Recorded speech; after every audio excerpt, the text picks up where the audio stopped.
I may further engage in frothing, but I guess I'll leave that since I switched back to this mode. Okay, fine.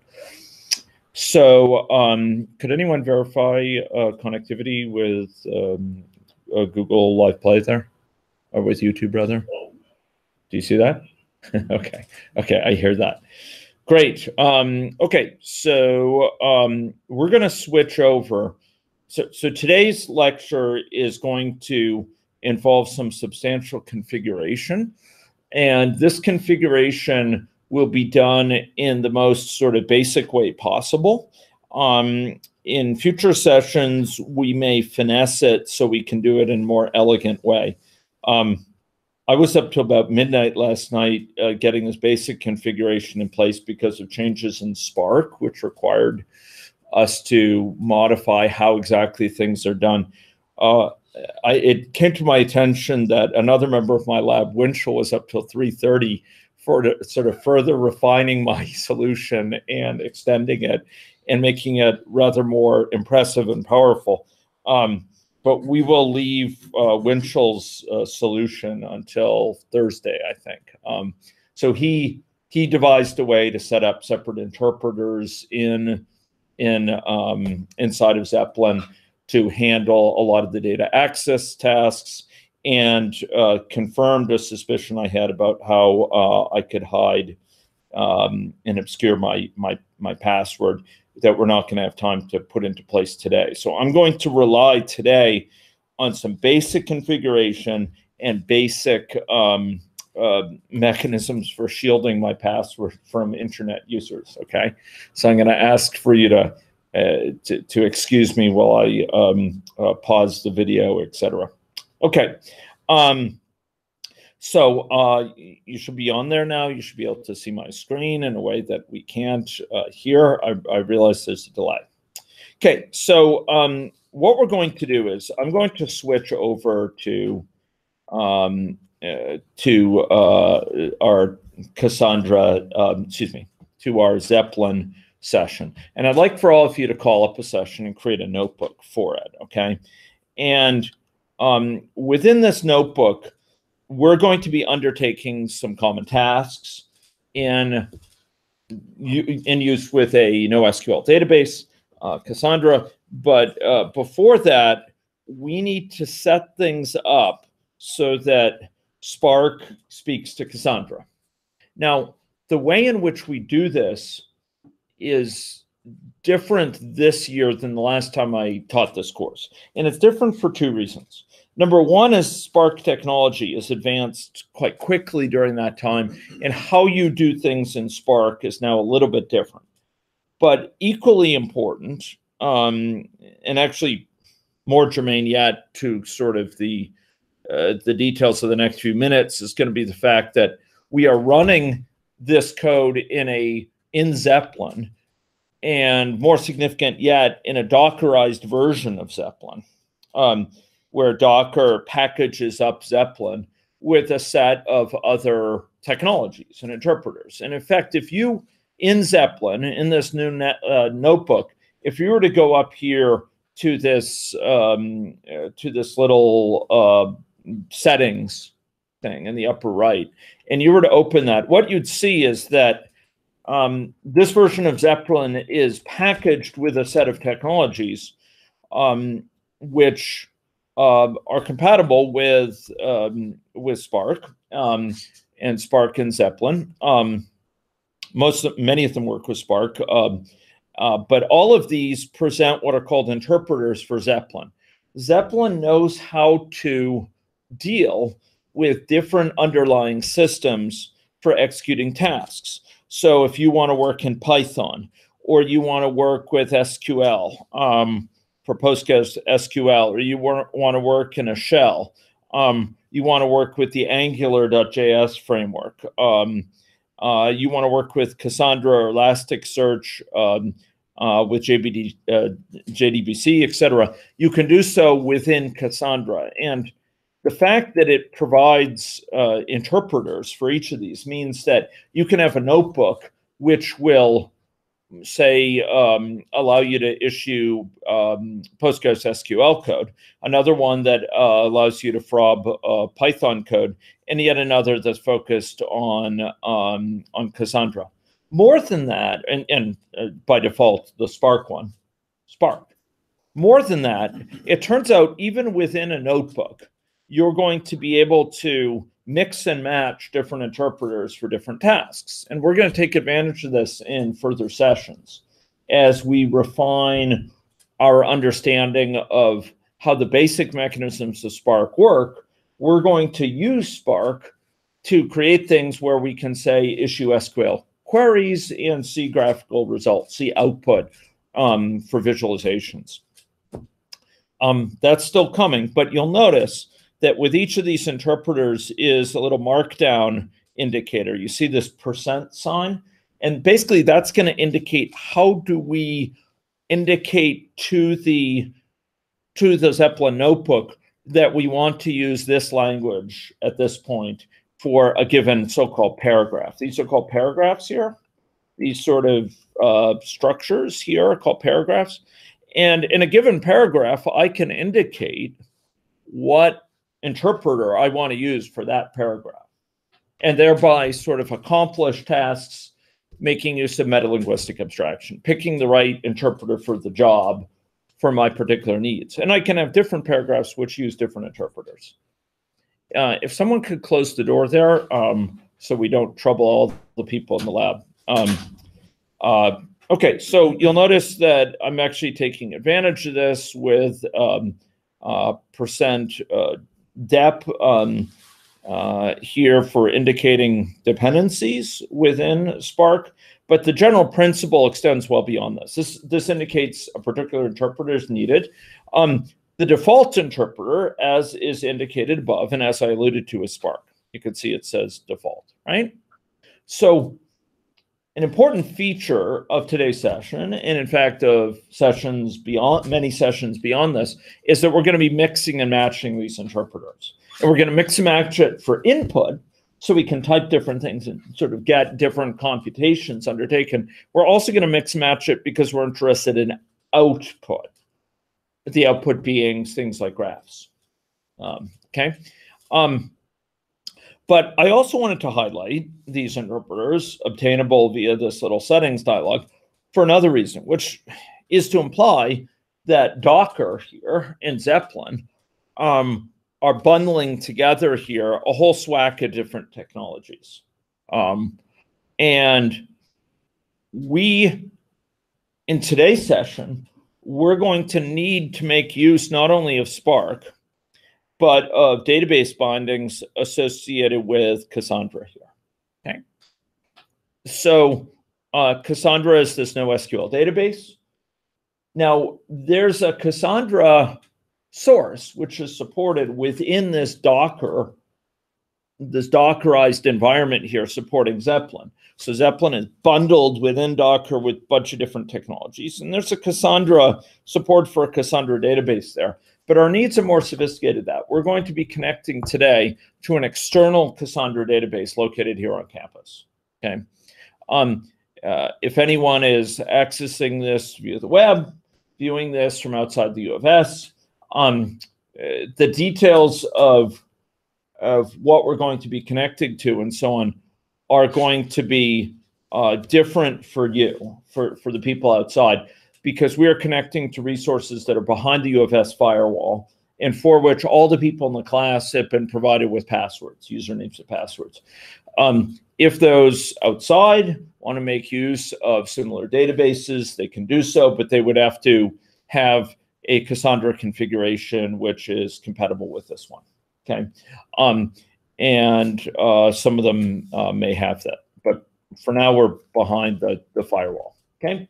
We're going to take advantage of that. So make sure you're online for this for two reasons. One is we have to reach the Cassandra database. The second is the fact that we are going to be adding into the environment here, into Zeppelin, we're going to be adding a dependency that needs to be loaded from outside, namely a certain library called the Spark Cassandra Connector. okay?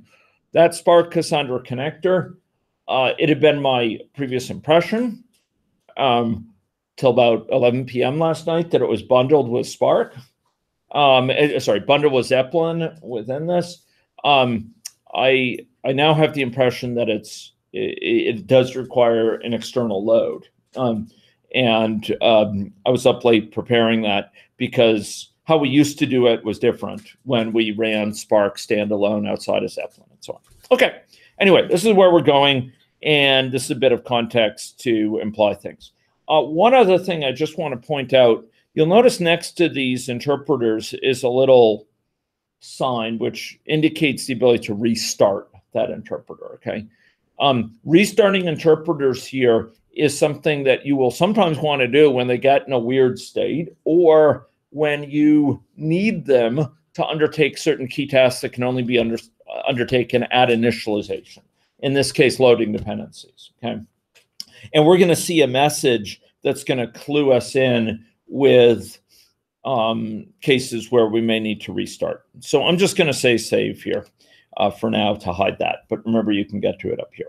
Okay, interpreter bindings. Okay, so the next several steps we're going to go through will be to get in place the Spark Cassandra connector on this machine, to load in classes from that so that are associated with ability to access Cassandra, so that ultimately we can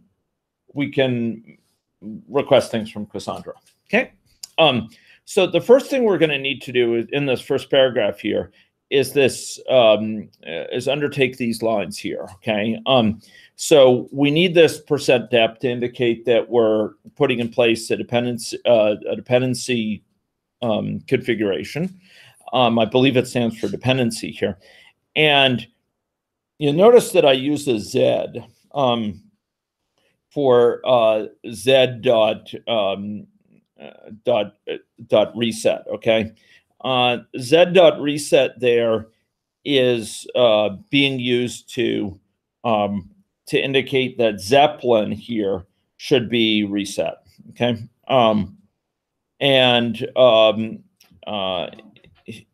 This is something which basically is going to reset the configuration associated with Zeppelin.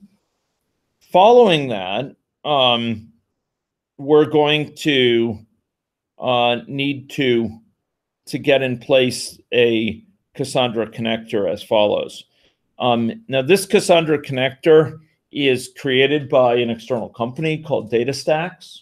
DataStax is a company that provides tools for Spark and I believe for Cassandra as well. But DataStax is the creator of this Cassandra connector. And what we have here is kind of a Maven style declaration of the dependency. So it's DataStax : Spark Cassandra connector 2.0.0. Okay.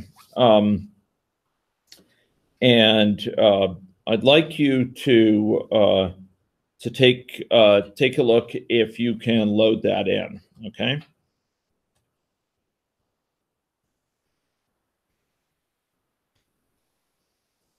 So tell me when you've managed to put that into place.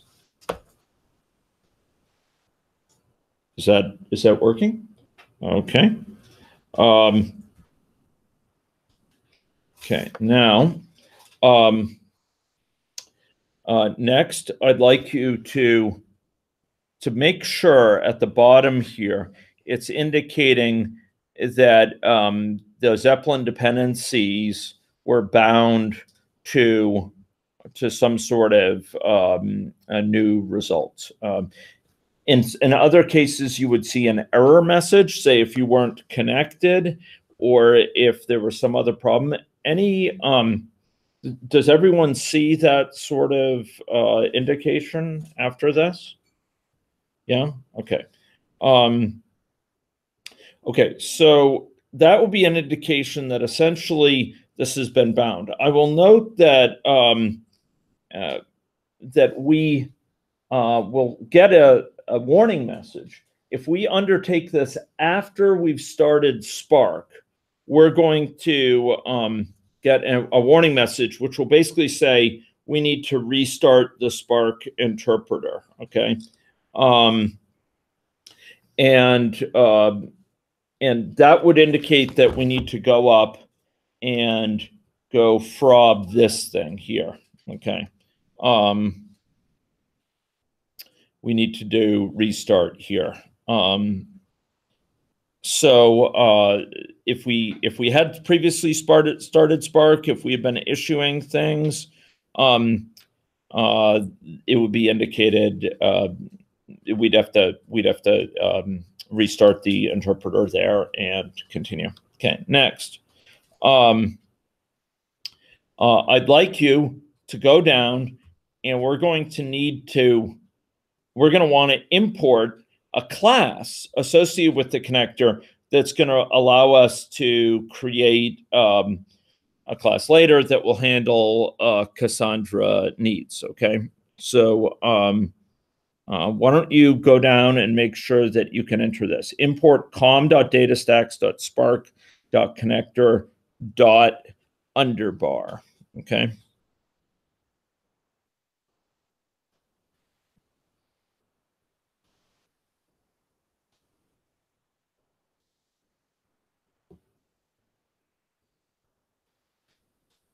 And let me know when you finish that and if it works for you.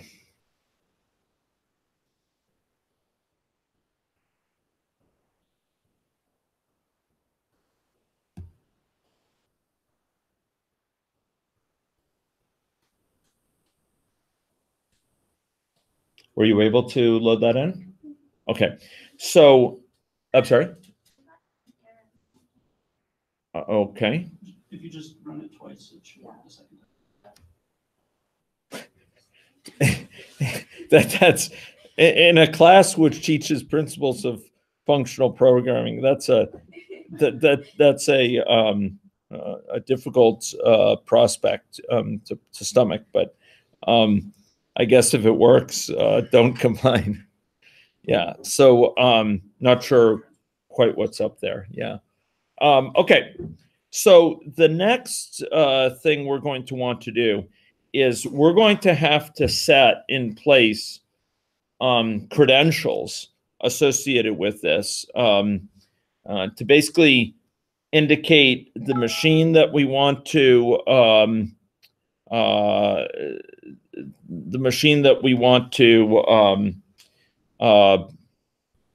connect to, and the username and password. Okay, so these are properties of Cassandra, and we can set them sort of through Spark in this sort of way.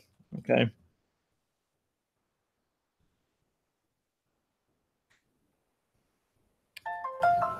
So you're going to clearly need to enter your username, which was based on an NCID,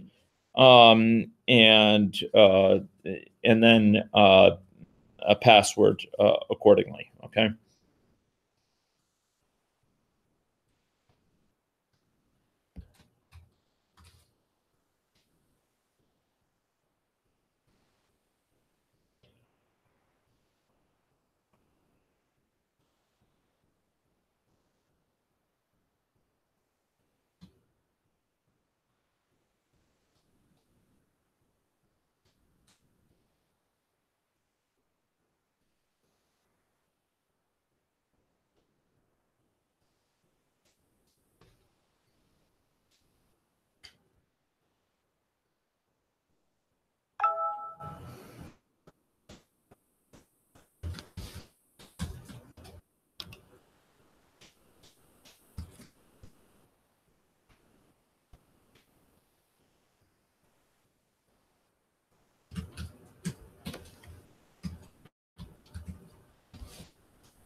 Okay, so tell me when all those things are set.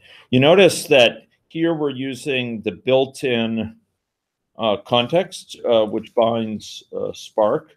So this binds it to the Spark session. And we're setting configuration components for that.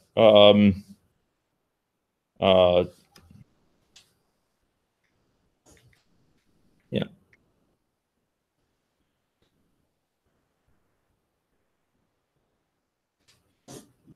Okay.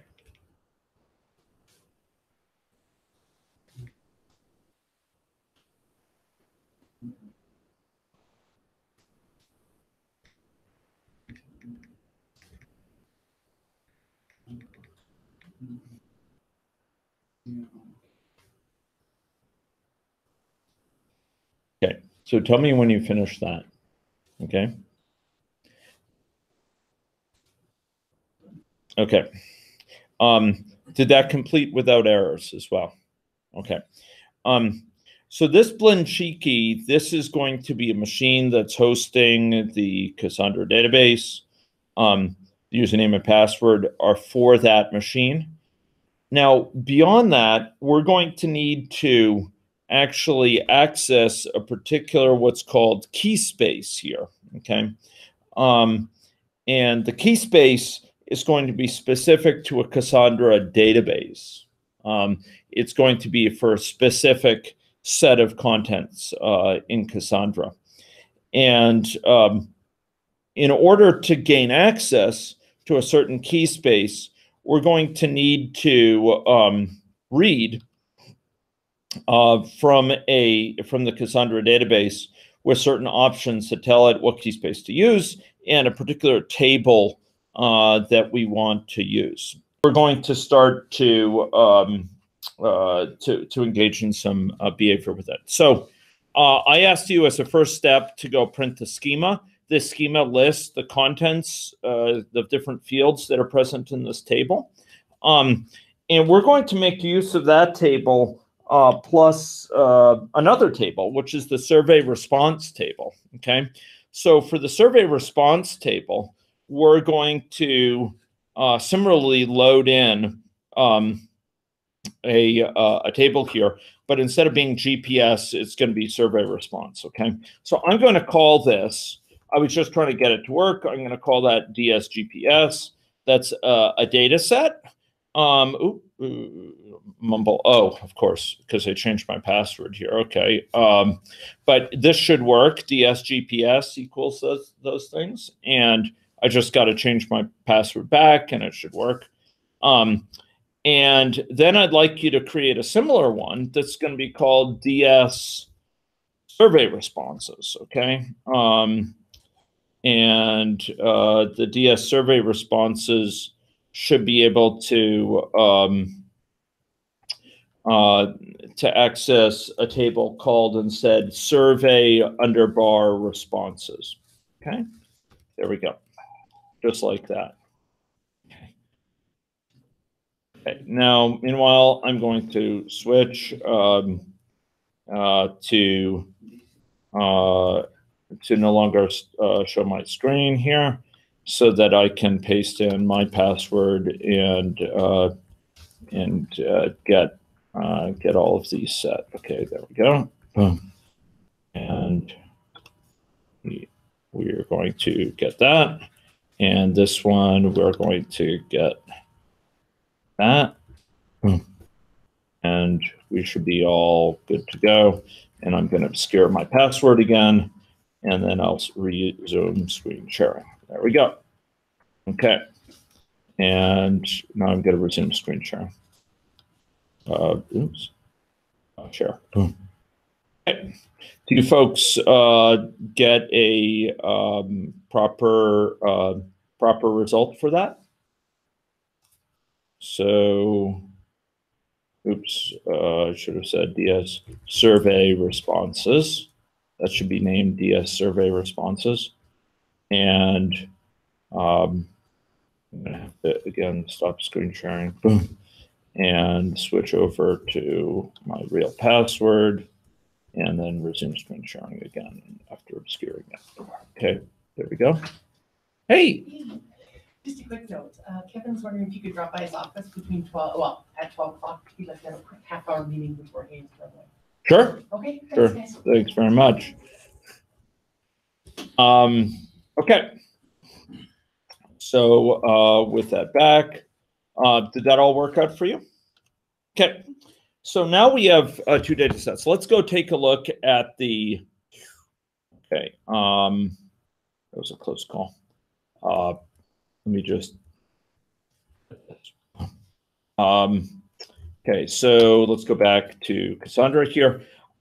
So we have two things, DS survey responses and DS GPS. We'll get rid of this component because that's now deprecated thanks to Winchell's guidance. Okay.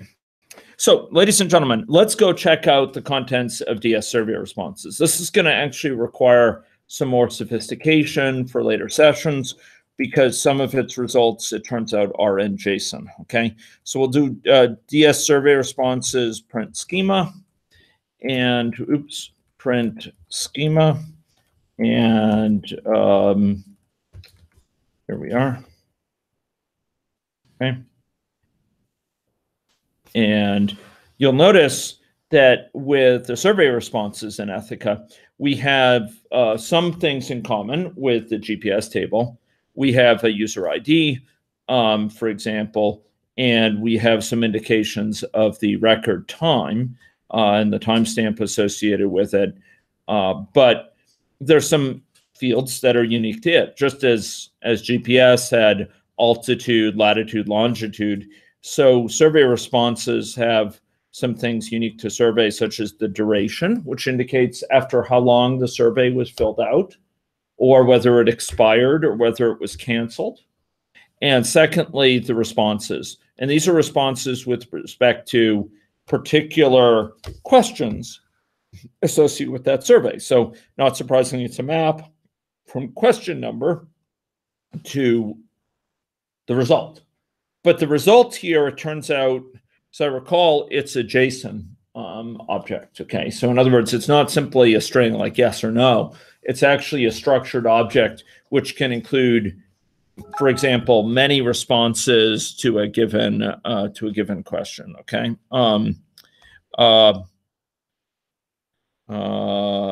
Okay, okay, great. Great. So I'm told that your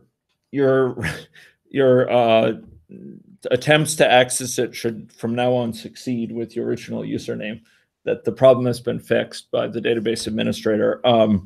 But why don't we continue with the Winchillian accesses to minimize trouble, and then maybe someone who's further ahead could try it with their original ones, see if it still works, or after class we could try that. Okay? Okay, so let's continue with this. So here's the schema. Now, the survey responses, therefore, are going to require more sophisticated handling. Specifically, we're going to need to take advantage of things in Scala that will allow us to parse JSON. JSON being this JavaScript object notation, which captures data that can be structured in sort of a hierarchical fashion. Okay, but right now we have two data sets: one for survey responses, one for GPS. And much of our goals over coming sessions are going to be on linking up data from different areas together, because the Ethica website, for those who are familiar with it, provides ways of independently downloading data for different tables, but not necessarily for linking different tables of data. Okay, okay.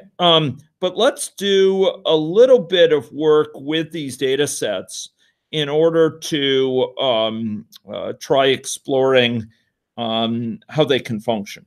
Now, because we're operating with a slightly different context than I had prepared, there may be a bit of debugging here. It's required. So DSGPS, this is a data set that contains GPS information. And one of the fields associated with GPS is a thing called ACU. Now, ACU basically specifies an estimate, as I recall, of the standard error associated in meters associated with the GPS readings. So if it's larger, it means actually lower accuracy, which is a little bit confusing because it's called ACU, which suggests accuracy.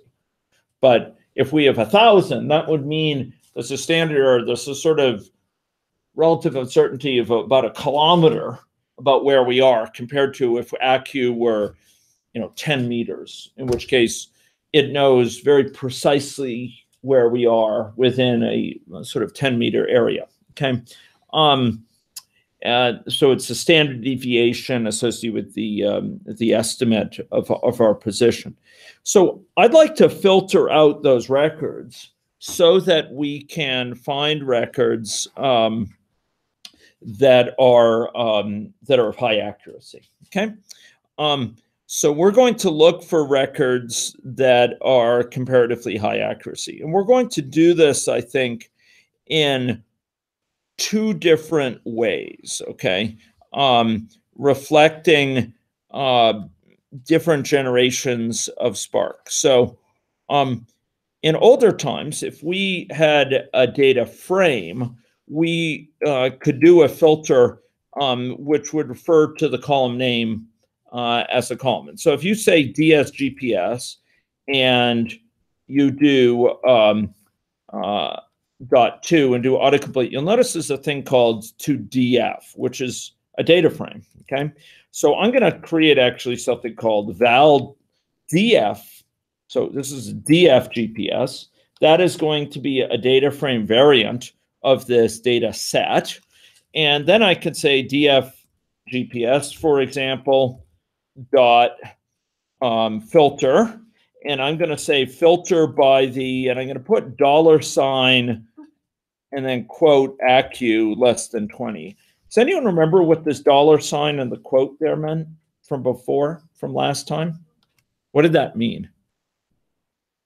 It's referring to a, what do you think? Yeah, it's a column within it, or we might say a variable. It's that column within it.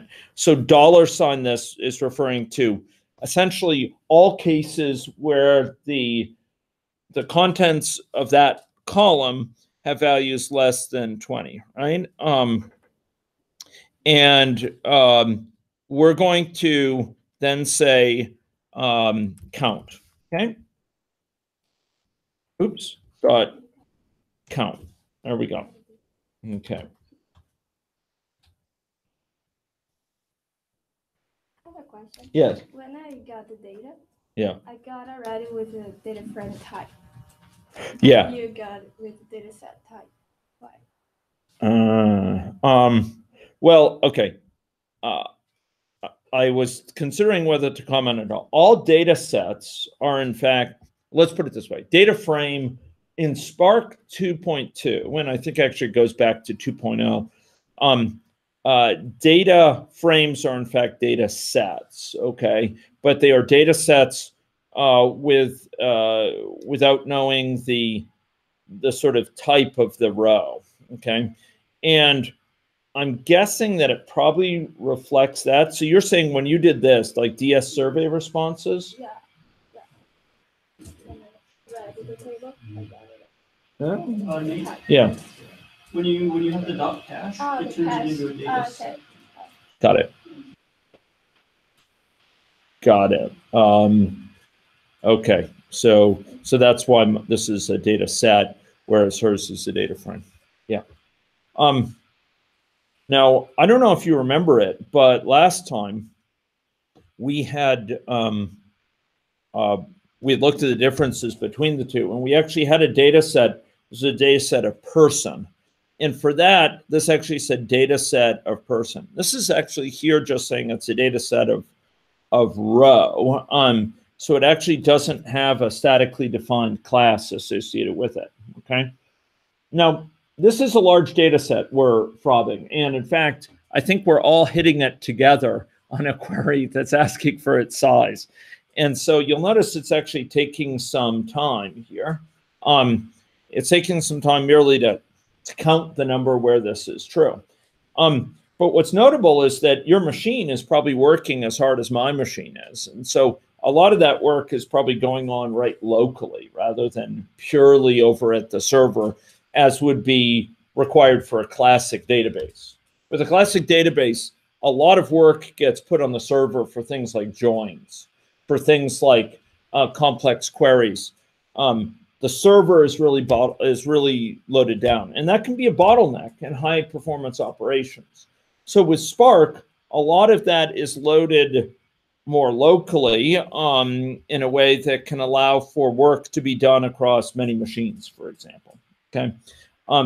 So here we're simply asking for the count of these things that are accuracy less than 20, and I got a count of something like 6.23 million, where the accuracy is less than 20.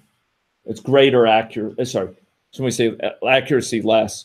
The accuracy is better than 20 meters. It's more precise than 20 meters. Okay. So this is one way to do it. We could say a df.gps.filter on this thing. Now, ideally, we'd like to be able to say ds.gps.filter and actually create something which takes into account the fact there's an accuracy field. But if we do this, what we'll notice is that it actually doesn't know that there's a field called accu, because this is a data set of row. Okay, in a data set of row, it doesn't know that a SQL row generically has a field called accu. So in order to manipulate this in a type-safe way, in a way that we can just refer with confidence to a field here, we'd need it to be a data set of a particular concrete type, like last time we had, if you remember, for person. Do you remember that last time we had data sets? If we went and we looked at the January, I believe it was this one. We actually had, for example, a data set of person here. No, this was, sorry, that was January 18th. I was looking for February. I think it's this one here, if I'm not mistaken. But we had a data set of person. Do you remember that? Here, we had a class person. We created this, and then we created a resilient data distributed data set, and then we had two DS here, right? And we had a data set of person. Do you see how this is different? This is a data set of a concrete type. Right now, what we have is not a data set of a type that is structured in known ways, like person, where we know the various fields, but instead it's of a generic row. So while in this early example, we were able to use the type-safe features of data sets to do things like this, to filter it by, for example, someone's age in a way that it knows, that they have an age field, right? In today's context, we can't in fact do that. In today's context, we are dealing with a data set of row. Now, future sessions, we can show how to actually turn this into a type-safe fashion, how to turn it into a type-safe data set. But for now, we're not able to do this. And this is one of the reasons I emphasize this. Okay, let's continue to go forward, though. Having done this, we should be able to undertake more queries with this thing. So one thing would be to do that. Having done that, I'd like to say group by provider, okay? So here we're grouping by a column called provider, and I'd like to perform a count associated with that and show the results, okay? So you'll notice that something is different this time. What's different about how that finished? What's different? Anyone notice a big difference? The speed was remarkably different, right? This time we're able to perform this basic query here far faster. Amongst other things, we had it cached. There was a lot that we had loaded in over the network. And in fact, because this is functional, this is not going to change. The results of this are not going to change. And as long as the underlying data set doesn't change.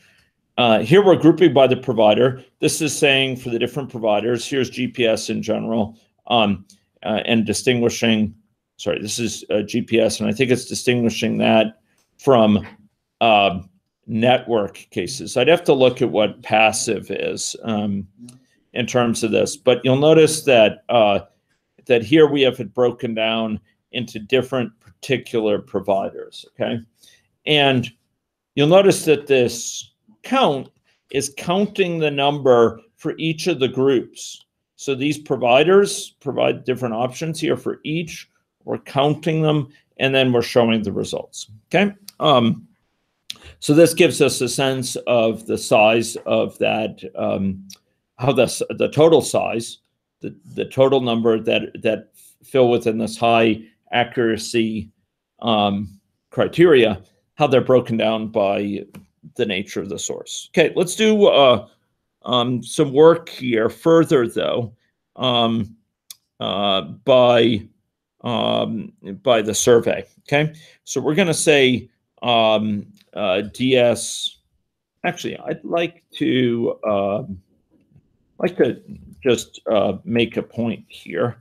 So if I did the same one that we just did with DS GPS, okay, with the data set instead, you'll notice that it works just fine as well. So in this case, well, data sets in this version of Spark, data sets and data frames are close cousins. Data frames are kind of weaker version of data set where the type information is not known. Data sets know type information. They understand the type of the underlying thing. In this case, all it understands it as a row, so it offers marginal value. So in short, data sets, we can use the same notation as well, the notation which we started last time. In general, it's more desirable to use a type-safe way if you have a clear schema imposed, but we'll go with this for now. So I'd like you to take DS survey responses, the thing that we created earlier, and I would like to start looking at that. I'd like to say group by, and I'd like to group by two things. One is the survey ID, and the second is, something called the subsurvey ID, okay? So Ethica surveys can have subsurveys within it. They share certain characteristics, and I'd like you to count them, and I'd like you to show them, okay? There we go. So here we have a certain number of surveys which are carried out as part of this study. One of them, survey 244, is the most common one. It has only a single sub-survey associated with it. And there's about 3,600 cases where that has been issued. Okay. Next, what I'd like to do is to just group it rather than going into sub-surveys. We'll just group it purely by survey. So this sort of broke it down by both. Here, I'll just break it down by survey. Okay. So you could see the total number here. Next, I would like to try ordering them according to by number of responses. So here we will group by survey ID, but we will do a count and we will order by a certain value. So we're going to say dot order by, and we'll order by the appropriate count. Okay, so you'll notice here there's a column called count that it created by virtue of applying the count operator. So we're going to just say dot count. So we'll order by the sort of number of responses here. Okay. You notice where this count came from? It's just the name of that column. Okay. Okay, now I'd like to do something slightly more sophisticated to finish here. Obviously, we could do a lot more things like this. One thing is, just to give you a sense of the flexibility, we could group by the user ID, okay, here.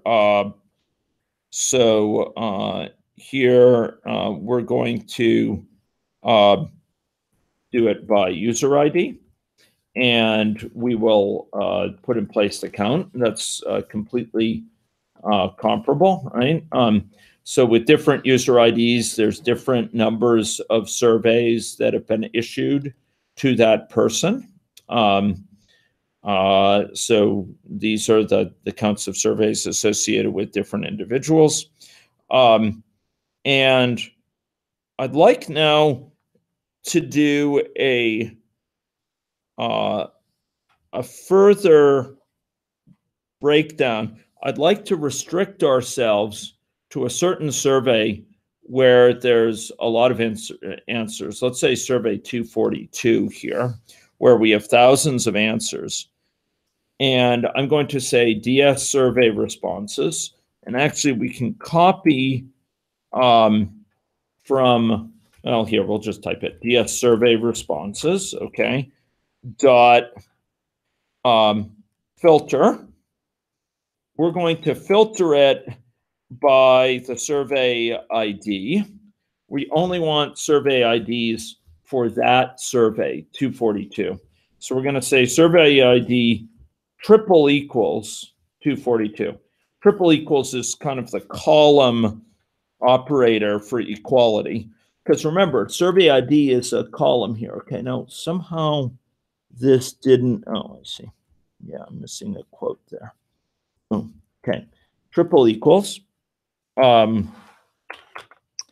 And I'd like to here do a group by, okay, duration, okay. Okay, so $ duration, okay. And I'm going to evaluate this.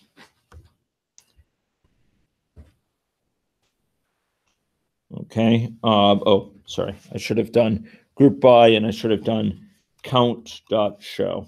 .count.show.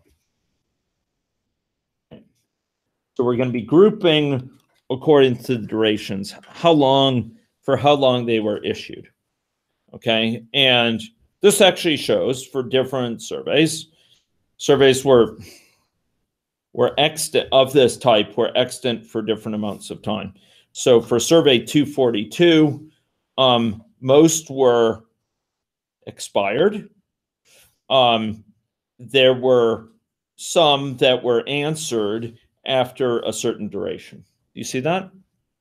This gives the time of answering, at the time of answering. So this one was issued for 31 minutes before it was answered, this for 28 minutes, this count, this for 47 minutes, okay? Now, if we looked at different surveys, we might find different patterns. For example, 244 here, we might see a different pattern of response. Here we go. But once again, we have surveys issued for different durations. So what I'm going to do is, first of all, I want to filter out those that are expired. Okay, so I'm going to say further here. I'm going to filter out those whose duration is, to only include those whose duration is greater than or equal to 0. Okay. Go. And now this ignores those that expired. Okay. More than that, I want to go and show these broken down not by number of minutes exactly, but into broad categories. Let's say 5-minute, let's say 10-minute categories. Okay, 10-minute categories. So, ladies and gentlemen, here, I want to group by, what would I group by? If I want to group these by not single minutes, but I want to group it by, 10-minute intervals, what could I do here? Anyone have an idea? Well, I've got to see, I want to see, the interval not broken down in its most fine-grained way, but into 10-minute intervals. So I'm going to do the following, and this is going to show operators on whole columns, okay? First of all, I'm going to do round of this, okay?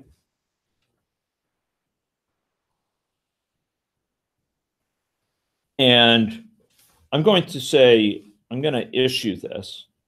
And what you'll see here is something like this, okay?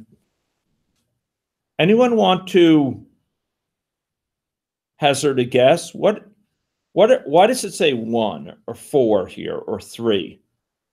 Why is it saying that? What would that mean? If it's 4, what does it mean?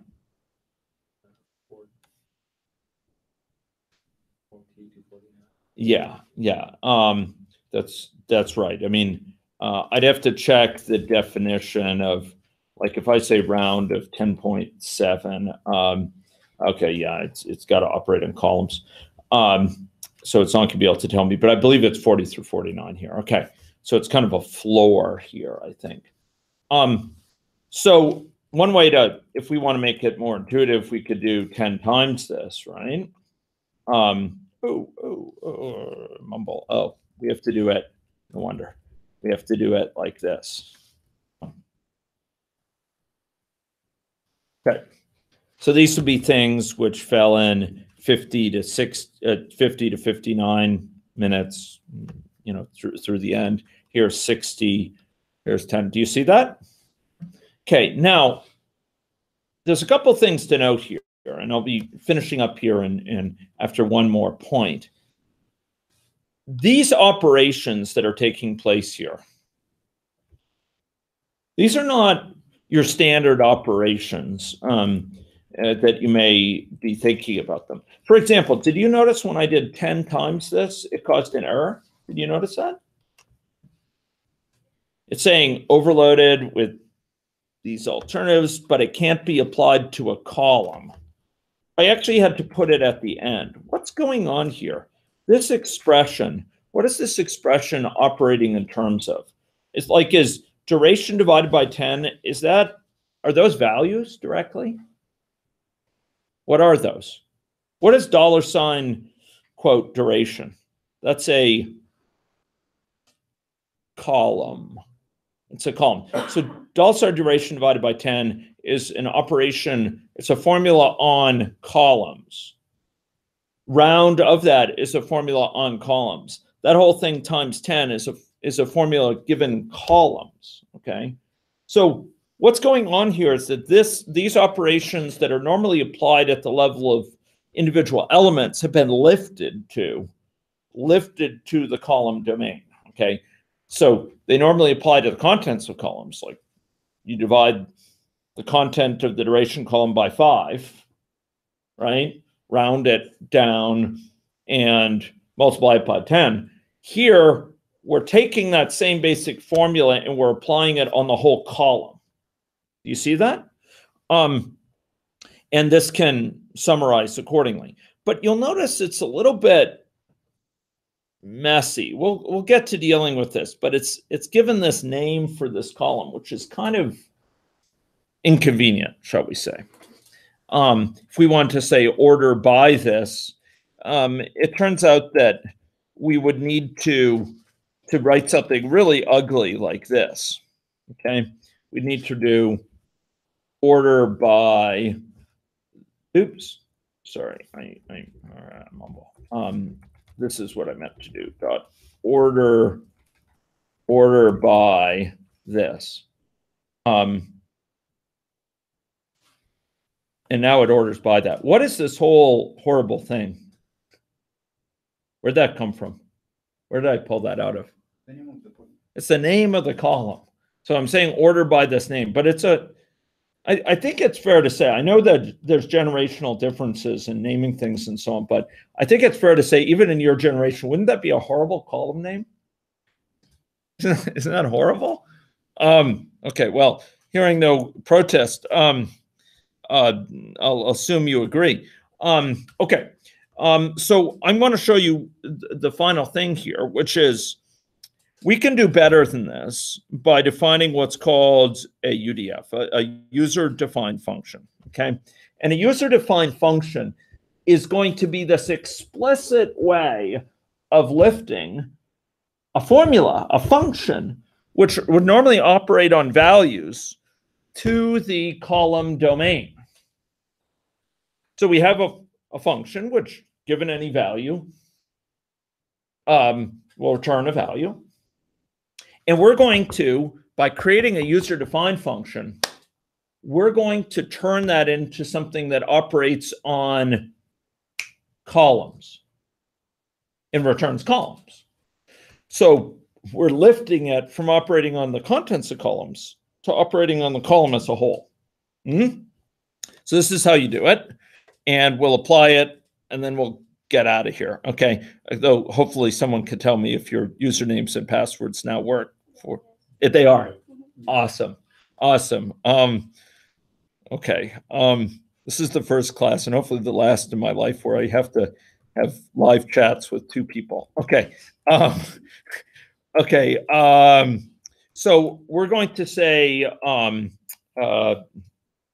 let's say duration quantum, or duration, quantum,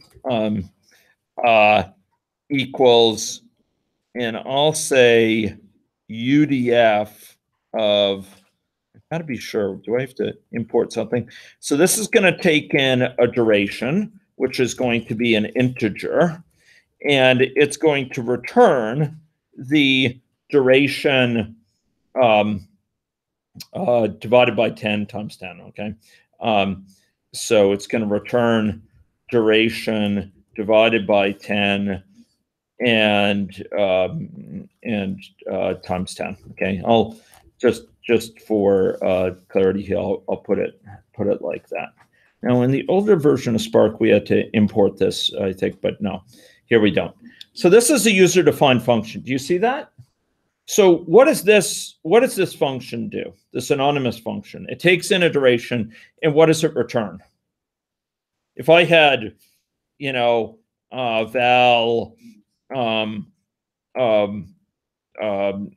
foo equals this thing. Oops. If I did, I don't know why I didn't copy that. If I declared this as a function like this, and I said like, if I did this and I applied this to 9, what would it give? Foo of 9 will give what? Anyone? What will that give? 0, right? If I do it to 11, what will it give? 1. That's right. So this is the same function. I was giving 10. Sorry, it's 10. It's rounding it. So this is the function I gave to it. So this duration quantum, so this is a function which operates on values, durations. This is a function which operates on columns, okay? So now what I could do is apply this UDF, folks. So rather than having this sort of horrid thing up here, I could do, instead of group by this long expression, I could say group by duration quantum of $ duration, okay? And I'm going to just do this at first, and then we'll see what its name is, which will be considerably nicer, okay? It's called UDF duration. Okay, so now I could say dot order by, and I could say UDF duration. It turns out next time we'll explore how we can rename these things, so it's not, it's even better yet, but there we are. Okay, so ladies and gentlemen, what we've just seen is a lot of configuration, some different layers of errors associated with this, but we've further seen how we can access multiple tables within Cassandra, how by querying those tables, a lot of work that would traditionally take place on a server, a database server, instead takes place on the local machine. This is going to include things like joins, which would normally take place on a remote server and cause that server to be a bottleneck, instead take place on the local machine. We've seen how we can manipulate these things as data frames or data sets, or indeed RDDs. We haven't taken full advantage of type safety of data sets. We will be showing how we can do that later. But we've seen how we can issue various, through Spark SQL, we can issue some various manipulations on this data. More than that, we've seen how with the Spark SQL, we can actually perform transparently operations that look like they're operating on values. Instead, they're operating on whole columns. And with those columns, we can, in fact, define what are called user-defined functions. And these user-defined functions are lifted from the domain of operating on values. The function specifies how to operate on a value and get value back. And the user-defined function, by applying it and turning it into UDF, that same function can be applied for whole columns, okay? So it can perform very complex things in columns, and then we can apply it as an abstraction here. We could say something like duration quantum. This is the function name, the UDF name. And we can apply it on the column itself and get back a column, okay? So these are some basic Spark mechanisms. I want to thank you for your patience. I want to thank Winchell for his essential interventions and the sacrifice of his password for the class. And I will make sure that Winchell's password can get updated by Mohammed to a more appropriate password now that it's been released to the world. Okay, thank you very much, everyone. Thanks for your patience, and we'll get the AV working for next time.